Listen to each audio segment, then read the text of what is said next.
Okay, all right. Look at him go.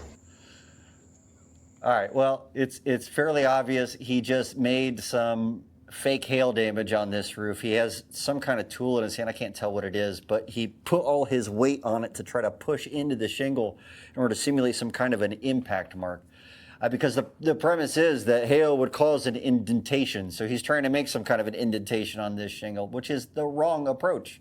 This is a terrible idea. It's really obvious. Whatever kind of tool he has there, it probably crushed the granules, which means there's going to be a lot of powdery substance in that wound. You can lick your finger, stick it in there, and pull it out. You'd have a bunch of stuff stuck to your finger, which is why he was trying to wipe it out and blow it out. The worst part about making damage like this is it's really hard to be random anyway. Humans suck at being random. Inevitably, it's going to be obvious that there is a pattern on this roof when he's done. It looks like he put circles around something else that was on the roof, and if the video continued, I bet we would find him taking chalk out and circling what he just created. Now, I want to say this. There are a lot of contractors that do this kind of thing under the premise that they're just trying to make the damage more obvious. They want the carrier to have something worth paying for. So they're taking the damages that are there. It's already there. It's really damaged, but I'm just trying to make it more clear that it's been damaged. That is not a good idea. Either the damage is there or it isn't. You need to remember that it really comes down to how you report things.